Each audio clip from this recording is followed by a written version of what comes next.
श्रीमद् भागवत गीता सार कथा। इस भागवत गीता सार कथा में सुख दुख का वर्णन किया गया है। इस भागवत गीता में मानव के लिए हर अच्छे और बुरे कर्मों का वर्णन दिया गया है। दोस्तों, आप सभी चैनल को सब्सक्राइब लाइक करते हैं, जिसमें आप लोगों को कुछ नहीं मिलता, पर इस चैनल पर जीने की राह और ज्ञान भरी बातें मिलती है। तो आपसे निवेदन है कि हमारे चैनल को आप सब सपोर्ट करें और हौसला दें कि हम आप लोगों के लिए अच्छा ज्ञान, अच्छी बातें और अच्छे राह पर चलने के लिए अच्छा ज्ञान आप सबके लिए पहुंचाता रहूं। नमस्कार मित्रों, आप सबका हमारे चैनल पर स्वागत है। दोस्तों, इस चैनल पर सारे वेदों का ज्ञान मिलेगा। भगवत गीता अध्याय 18 श्लोक 71। श्रद्धावान नसूयश्च श्रेणुयात् यो नर सोऽपि मुक्त शुभान् लोकान् प्राप्नुयात् पुण्यकर्म नाम। श्रद्धावान अनुसूयश्च च श्रेणुयादपि यो नर सोऽपि मुक्तः शुभान् लोकान् प्राप्नुयात् पुण्यकर्म नाम।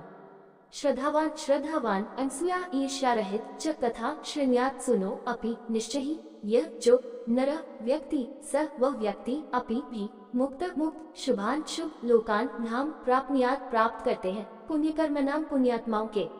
श्रद्धावान अनुसूयश्च श्रेणुयादपि यो नर सोऽपि मुक्तः शुभ लोकम प्राप्नुयात् पुण्यकर्मणम्। अनुवाद: जो लोग इस ज्ञान को केवल श्रद्धा पूर्वक तथा ईर्ष्या रहित होकर सुनते हैं, वे पापों से मुक्त हो जाते हैं और उन शुभ धामों को प्राप्त करते हैं जहां पुण्यात्मा निवास करते हैं। हर किसी में इतनी बुद्धि नहीं होती कि वह श्री कृष्ण और अर्जुन के बीच हुए संवाद के गहरे अर्थ को समझ सके। यहाँ श्री कृष्ण आश्वस्त करते हैं कि यदि ऐसे लोग केवल श्रद्धा पूर्वक सुने तो उन्हें भी लाभ होगा। उनके भीतर भगवान विराजमान है, वे उनके सच्चे प्रयास को देखेंगे और उसके लिए उन्हें पुरस्कृत करेंगे। जगत गुरु शंकराचार्य के शिष्य सानंद की कथा इस बात को स्पष्ट करती है। वह अनपढ़ था और अपने गुरु की शिक्षा को अन्य शिष्यों की तरह समझ नहीं सकता था, लेकिन जब शंकराचार्य प्रवचन देते थे तो वह ध्यानपूर्वक और बड़ी श्रद्धा से सुनता था। एक दिन वह नदी के दूसरी ओर अपने गुरु के कपड़े धो रहा था।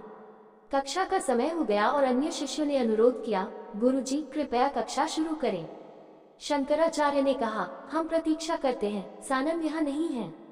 लेकिन गुरुजी, वो कुछ भी नहीं समझ सकता है। शिष्यों ने आग्रह किया, ये सच है, फिर भी वह बड़ी श्रद्धा से सुनता है और इसलिए मैं उसे निराश नहीं करना चाहता, शंकराचार्य ने कहा। तब श्रद्धा की शक्ति दिखाने के लिए शंकराचार्य ने पुकारा, सानंद कृपया यहाँ आइए। अपने गुरु के वचन सुनकर सानंद ने संकोच नहीं किया, वह पानी पर दौड़ा। कहानी कहती है कि जहाँ भी उसने अपने पैर रखे, उसे सहारा देने के लिए कमल के फूल उगाए। वह दूसरे किनारे पर गया और अपने गुरु को प्रणाम किया। उस समय उनके मुंह से परिष्कृत संस्कृत में गुरु की एक स्तुति श्लोक निकली। अन्य शिष्य ये सुनकर चकित हो गए। चूंकि उनके पैरों के नीचे कमल के फूल खिले थे, इसलिए उनका नाम पद्मपाद हो गया, जिसका अर्थ है पैरों के नीचे कमल के फूल वाला। वे सुरेश्वराचार्य, हस्तामलक और त्रोटकाचार्य के साथ शंकराचार्य के 4 प्रमुख शिष्यों में से एक बन गए। उपरोक्त श्लोक में श्री कृष्ण अर्जुन को आश्वासन देते हैं कि जो लोग केवल महान विश्वास के साथ पवित्र संवाद सुनते हैं, वे धीरे धीरे शुद्ध हो जाएंगे। भगवत गीता अध्याय 18 श्लोक 72। कच्चिदितच्युत पार्थ त्वैकाग्रेण चेतसा कच्चित् ज्ञान सम्मोहः प्रणस्तास्ते धनंजय। कच्चिदित अच्युत पार्थ त्वैकाग्रेण चेतसा कच्चिद् अज्ञान सम्मोह प्रणष्टस्ते धनंजय। कच्चित चाहे एतत् ये श्रुतम सुना पार्थ प्रथापुत्र अर्जुन त्वया तुम्हारे द्वारा एकाग्रचित चेतसा एकाग्र मन से। कच्चित चाहे अज्ञान सम्मोह मोह प्रनष्ट नष्ट होते तुम्हारा धनंजय धन को जीतने वाले अर्जुन। कच्चित एत अच्युत पार्थ त्वैकाग्रेण चेतसा कच्चिद अज्ञान सम्मोह प्रनष्टस्ते धनंजय। अनुवाद: हे अर्जुन, क्या तुमने एकाग्र मन से मेरी बात सुनी है? क्या तुम्हारा अज्ञान और मोह नष्ट हो गया है? श्री कृष्ण ने अर्जुन के गुरु का पद ग्रहण किया है। शिक्षक के लिए यह पूछना स्वाभाविक है कि शिष्य ने विषय को समझा है या नहीं। श्री कृष्ण का प्रश्न पूछने का आशय यह है कि यदि अर्जुन को समझ में नहीं आया है तो वे उसे पुनः समझाने या और अधिक विस्तार से बताने के लिए तैयार हैं। भगवत गीता अध्याय 18 श्लोक 73।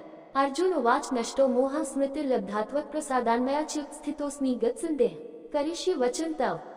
अर्जुन उवाच नष्टो मोहः स्मृतिर्लब्धात् त्वत्प्रसादं मायाच्युत स्थितोऽस्मि गतसन्देहः करिष्ये वचनं तव।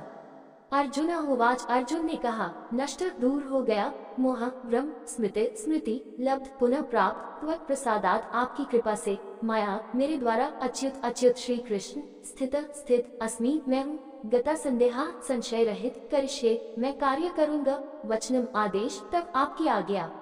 अर्जुन उवाच। नष्टो मोहः स्मृतिर्लब्धा त्वत्प्रसादं मयाच्युत स्थितो स्मि, गता संदेहा करिष्ये वचन तव। अनुवाद। अर्जुन ने कहा, हे अच्युत, आपकी कृपा से मेरा मोह दूर हो गया है और मैं ज्ञान में स्थित हो गया हूँ। अब मैं संशय से मुक्त हो गया हूँ और आपके आदेशानुसार कार्य करूँगा। आरंभ में अर्जुन को एक उलझन भरी स्थिति का सामना करना पड़ा और वह इस स्थिति में अपने कर्तव्य के बारे में असमंजस में था। दुख से अभिभूत होकर वह अपने रथ पर बैठ गया और अपने हथियार त्याग दिए। उसने स्वीकार किया था कि उसके शरीर और इंद्रियों पर आक्रमण करने वाले दुख का वह कोई उपचार नहीं खोज सकता, लेकिन अब वह स्वयं को पूर्ण रूप से परिवर्तित पाता है और घोषणा करता है कि वह ज्ञान में स्थित है और अब उलझन में नहीं है। उसने स्वयं को भगवान की इच्छा के अधीन कर दिया है और वह वही करेगा जो श्री कृष्ण ने उसे करने के लिए कहा है। यह उस पर भगवत गीता के संदेश का प्रभाव था। हालांकि वह ये भी जोड़ता है कि त्वत्प्रसादान् मयच्युत, जिसका अर्थ है, हे श्री कृष्ण, ये केवल आपका व्याख्यान नहीं था, बल्कि आपकी कृपा थी जिसने मेरे अज्ञान को दूर किया। भौतिक ज्ञान के लिए कृपा की आवश्यकता नहीं होती।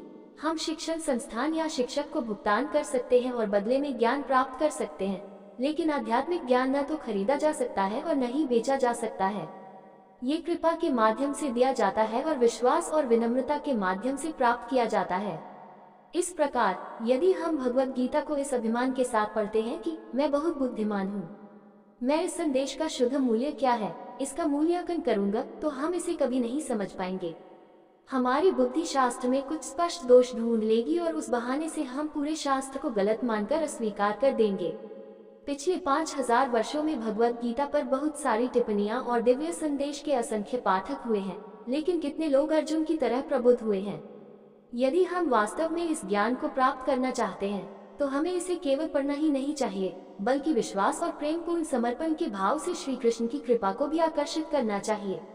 तब हम उनकी कृपा से भगवत गीता के तात्पर्य को जान पाएंगे। भगवत गीता अध्याय 18 श्लोक 74। संजय उवाच। इत्यः वासुदेवस्य पार्थस्य च महात्मन् संवादमिमं श्रोष्मद्भुतो महर्षिणम्। संजय उवाच। अहं वासुदेवस्य पार्थस्य च महात्मनः संवादमिमं श्रोष्मद्भुतं रोमहर्षिणम्। संजय उवाच। संजय ने कहा, इति इस प्रकार, अहम मैंने, वासुदेवस्य श्री कृष्ण का, पार्थस्य अर्जुन च तथा महात्मनः महान हृदय वाले आत्मा का, संवादम वार्तालाप इमाम ये अश्रोषम सुना है, अद्भुतम अद्भुत, रोमहर्षणम जो रोंगटे खड़े कर देता है। संजय उवाच। अहम वासुदेवस्य पार्थस्य च महात्मनः संवादम इमाम आश्रोषम अद्भुत रोमहर्षणम। अनुवाद। संजय ने कहा, इस प्रकार मैंने वसुदेव के पुत्र श्री कृष्ण और महान हृदय वाले पृथापुत्र अर्जुन के बीच यह अद्भुत वार्तालाप सुना।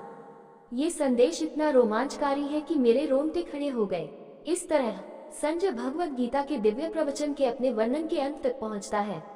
वह अर्जुन को महात्मा कहता है क्योंकि उसने श्री कृष्ण की सलाह और निर्देशों का पालन किया है और इसलिए वह अत्यंत बुद्धिमान बन गया है। संजय अब टिप्पणी करता है कि उनके दिव्य संवाद को सुनकर वह कितना चकित और चकित है। रोंगटे खड़े होना गहरी भक्ति भावना के लक्षणों में से एक है। भक्ति रसामृत सिंधु में कहा गया है, स्तम स्वेत था रोमांचा स्वर भेदोत वेपथुवे वर्णिमश्रु प्रलय इत्यष्टो सात्विका स्मृतः V43। भक्ति के आनंद के 8 लक्षण हैं, स्तब्ध और निश्चल हो जाना, पसीना आना, रोंगटे खड़े हो जाना, आवाज बंद हो जाना, कांपना, चेहरे का रंग पीला हो जाना, आंसू बहना और बेहोश हो जाना। संजय इतनी तीव्र भक्ति भावना का अनुभव कर रहा है कि उसके रोंगटे दिव्य आनंद से खड़े हो गए हैं। कोई पूछ सकता है कि संजय के लिए दूर युद्ध भूमि में हो रहे इस संवाद को सुनना कैसे संभव हुआ। इसका खुलासा वह अगले श्लोक में करते हैं। दोस्तों, आपसे निवेदन है कि हमारे चैनल को आप लोग सपोर्ट करें। ये वीडियो अच्छा लगा हो तो लाइक शेयर सब्सक्राइब जरूर करें। धन्यवाद।